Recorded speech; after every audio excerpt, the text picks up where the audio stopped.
Hello, Internet, and welcome to my live reaction for Fire Force Chapter 287. When we last left our heroes, we saw a very quick match between Benimaru and Benimaru's doppelganger, as the real Benimaru was able to just one-shot his doppelganger. As he explained, everyone has apparently been, as strong as they think he is, has been underestimating him, and he's still even stronger still. I saw it explained on the Reddit as, like, everyone's doubts about Benny influenced the doppelganger, which I thought was a neat bit. I wish that had kind of been a bit more directly stated, but it's mostly fine. But then we travel on to Shinra and Sho to set up, as that news article that came out the other day, to set up the final arc. As the two of them head to Adola to end everything, stop the Cataclysm, end the despair, save the world. And they get there, they see a bit of the real world's wars and diseases, before arriving in the normal, like, Black Adola void, where they run into a pillar that's supposedly Amaterasu, and then Haumea, Inca, and I think Sumire as well.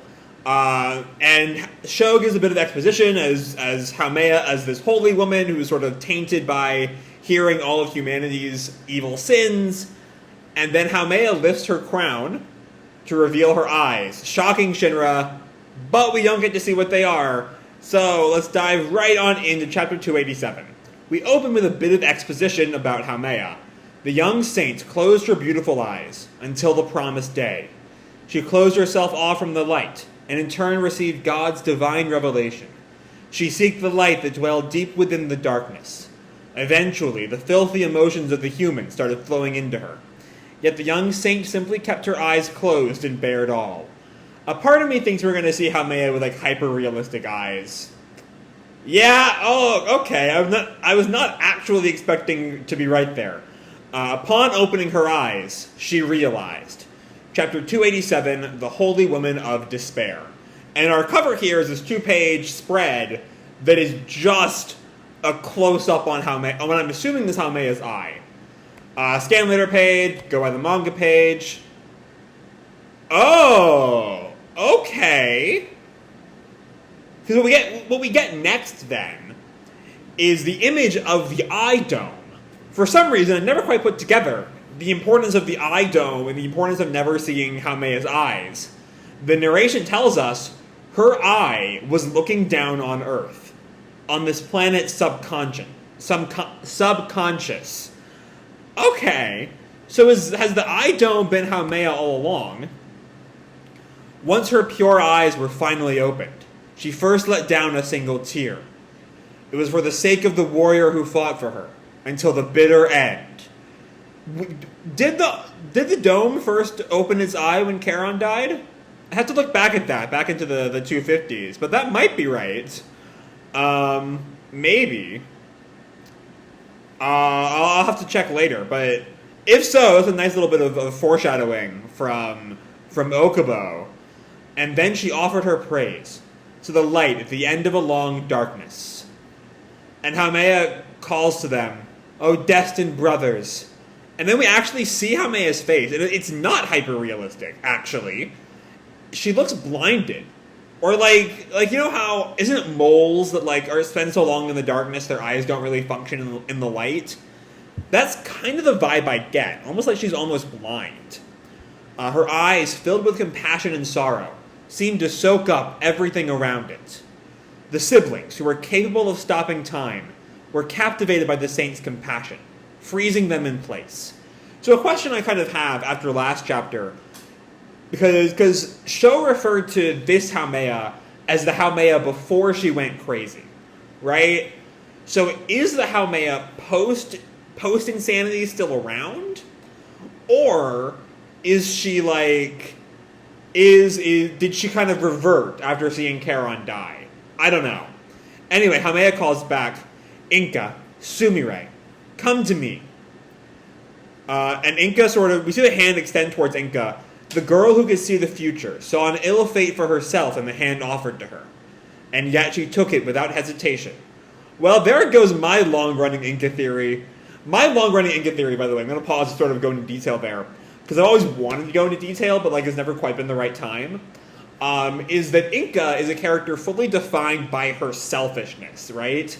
And so I thought that while she'd be okay with the potential of death, once she reaches the point where if I do this, I will die, that's not really in her best interest, and she would end up kind of betraying the White Clads in you know, not as a good person, but as kind of fully selfish to the end.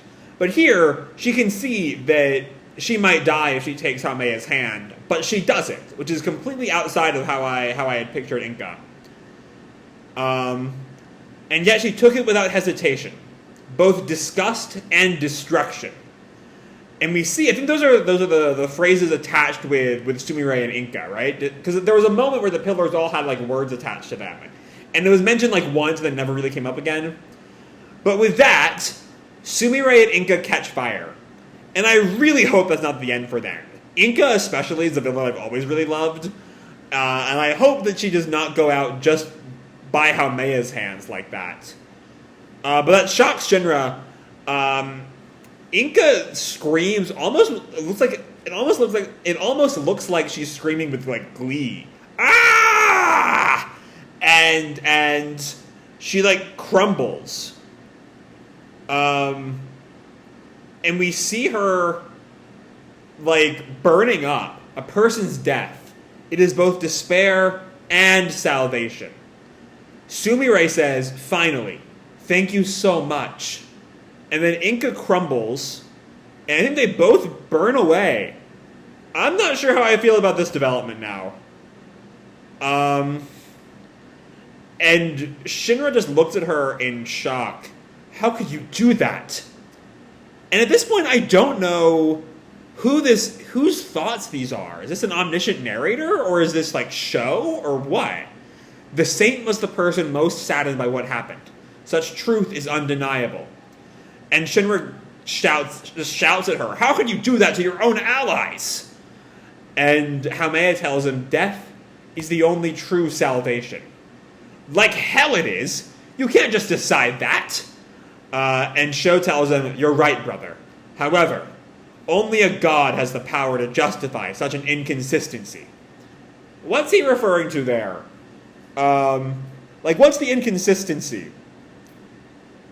Because it sounds like that line, only a god has the power to justify such an inconsistency, is referring to, he's kind of saying Shinra is right, but, and maybe he's saying Haumea has become a god, and so she can justify the idea that death is the only true salvation. That's not true, but she can make it true because she's a god, maybe? I don't know. Anyway, I think this is Haumea's line. Absorbing all of mankind's collective unconscious, all of mankind's creations, the gods throughout history. Oh no, this is still Sho. The gods throughout history. As of this moment, that's the kind of god Haumea is. And we see Haumea with the evangelist behind her. Is Haumea kind of taking the place of the evangelist here? Is that what's going on? I don't know. Or not, because Shinra calls out, the evangelist, you finally show yourself. But Sho tells him, the evangelist is the entire collective unconscious given form. Wait, what? I thought Adola was the collective unconscious given form. Is the evangelist like an avatar of Adola? But in that case, what's the woman in black? I always thought the woman in black and the evangelist were connected somehow, right?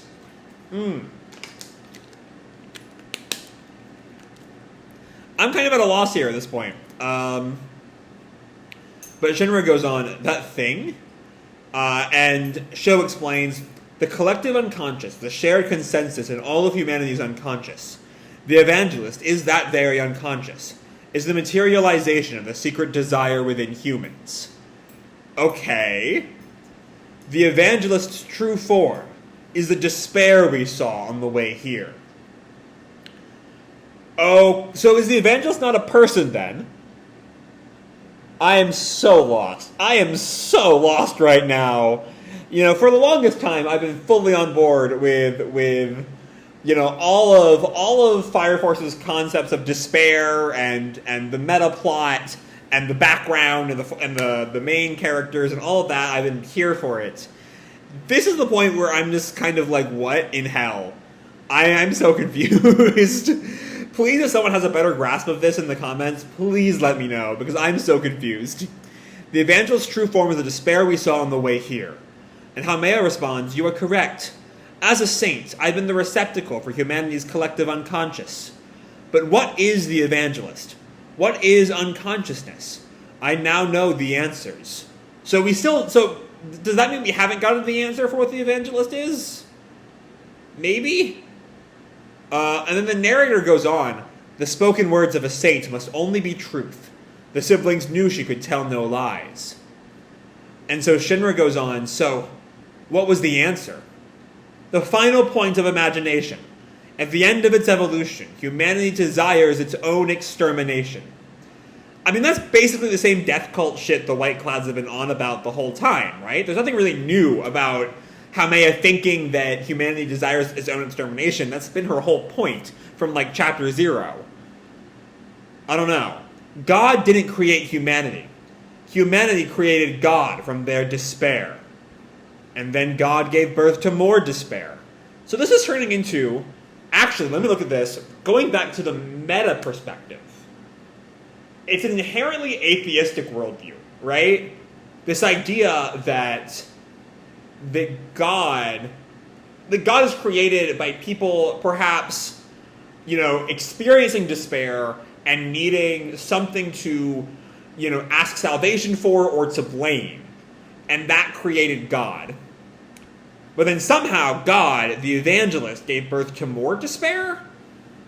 I mean, maybe if this God realizes that, if God, continuing with this sort of unconsciousness breeds creation, right? I hope I'm making sense here.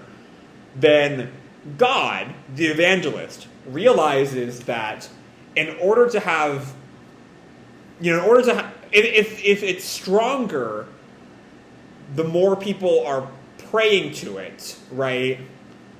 Then it needs more despair. And so God creates more despair to create more prayers to become more powerful. But why God needs power is another question. Haumea goes on, "But what is God?"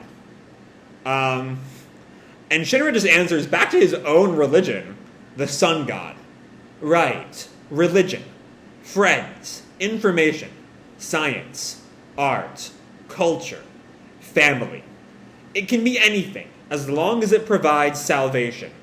I also kind of want to talk about all this in terms of the series' early depictions of faith, right? Like how we saw back in the Iris arc, post Haijima, Shinra has that conversation with Hoyan about, like, Hoyan is like, yeah, maybe our whole faith is based on a lie. Maybe none of it's real, maybe it's all set up by the evangelist, but it still provides hope for people, and that hope is meaningful. Which also ties in with the Cataclysm themes of hope versus despair. I feel like I'm on the midst of a breakthrough of the whole thematic point of Fire Force. I'm right there. I'm curious to see how it all plays out. It can be anything, as long as it provides salvation. But humanity's history, on the other side of that salvation. War, slaughter, accidents, disasters, sickness. Many new despairs were born. And so, learning from those despairs, humanity acquired ethics, values, medicine, technology, laws. Civilization advanced, the value of their souls increased, and they managed to keep death at bay. And so, humanity earned safety. But, had they really? Okay, so what she's saying here is, I think, that on the opposite side of salvation, right, they have all these things that make life worth living. Hold on. Going back to the previous page. So, God is what makes, God is the reason there is hope. Because of God, your God is whatever provides your hope, right? But on the other side of that, you have the despair. You have war and murder and natural disasters and illness. And so, to learn from that, or to fight back against despair, you have ethics to stop war and needless slaughter, as well as values, medicine and technology to prevent against sickness, and accidents, and laws just sort of do the first thing. Civilization advanced, the value of their souls increased, they managed to keep death at bay. And so humanity are in safety. So we're seeing all the ways they're pushing back against destruction. This page has very little to do with the salvation part, I think. But had they really, and Sho looks at her kind of confused, the safer they got, the stronger was their salvation. The death became more frightful. The fear in their hearts got stronger, and despair became stronger still. So basically, because death is less of a constant in a more technologically advanced society, because it's no longer a constant, it's now something they're not facing every day, and so when they face it, it is even scarier. I think I'm working all this out. And Haumea presses, what do you think came after? And we see the Great Cataclysm. Must be late enough into the Cataclysm that the world has already shifted into the manga style. But anyway, Haumea goes on, Shinra, young savior. In order to stop that cycle of salvation and despair, is there any true salvation other than death? The answer found from humanity's history of despair. Can Shinra find salvation that surpasses it? To be continued up to 288, what is salvation? Okay, it's time to dig into these themes, because that is what this chapter is. And I think I did as good a job as I can right now on the initial read through.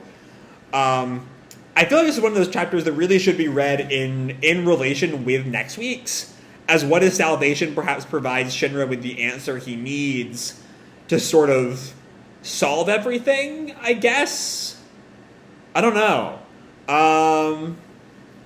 Okay, but let's try to dig into this. First of all, bad things first. Inca should not have died. I'm sure a bunch of losers on Reddit are going to be freaking out. Yay, Inca finally died. My hate boner for this fictional 16-year-old is finally abated. But honestly, they're all losers. They can go fuck themselves. Sorry if you're watching this video, but also go fuck yourself. Anyway, we see though. I'm looking at this first scene again. I kind of forgot the first scene after all of that monologuing. Okay, so we see her eye was looking down on Earth, which means that in a way, so Haumea's been watching all of this through the eye dome. That's not her actual eye, because we see her eye, it's not the actual real eye. But we see that she has been using the eye dome as her own eye to view through. And finally, I guess what she needed to sort of fully become the saint again, to sort of cast away the insanity, was to see Charon's death. Right? I think I'm reading that right. Because that's what's changed for her. And going back to, let me see if I can scroll through 251 real fast. Let me see. Real speed reading here. Where does Charon die? Okay, so we see... Yeah, it's as Charon dies, we have the shot of the last 2-page spread is Haumea yelling, Charon, no! The eye dome with the eye now open. I think that might be the first time we see it, along with the 2 different moons that never really went anywhere. And then Charon fading away, we all cried, it was a great time.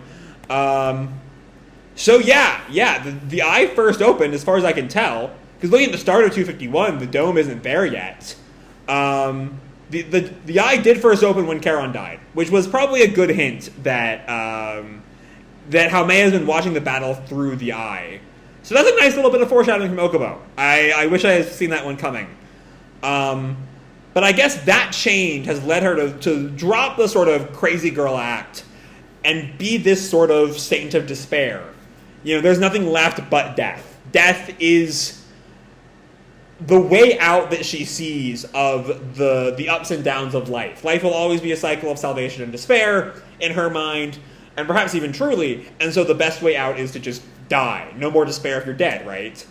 Which is an inherently flawed thing, as I'm sure will perhaps be Shinra's answer, in that the salvation makes the despair worth living for, etc., etc. We'll see the details.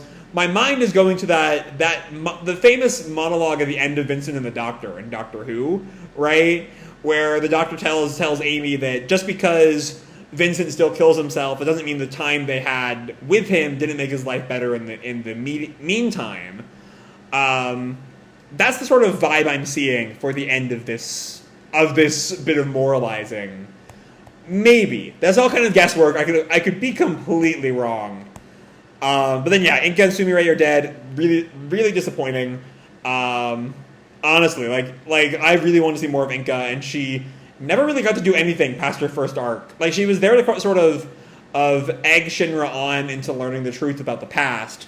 But beyond that, she was just kind of in the background, and then she died. So, rip Inka, you deserved at least more screen time. You were a fascinating character, and we were robbed. But then, yeah, we see Haumea has this image of Haumea in front of the evangelist, almost like they're linked. Like, at this point, now that Haumea has all the answers or whatever, she's kind of become one with the evangelist, who is, according to Sho, the despair personified. Which maybe puts her as a counterpart of Shinra, who is salvation personified, if he is the savior, or as he is the savior. Maybe that's what they're going for there.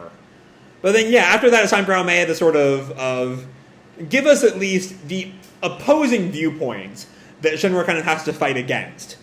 That humanity is just salvation and despair. God is created through the despair, through prayer, ostensibly.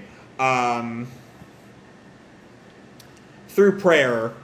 And so... Sorry, I used ostensibly wrong there. Through prayer, basically.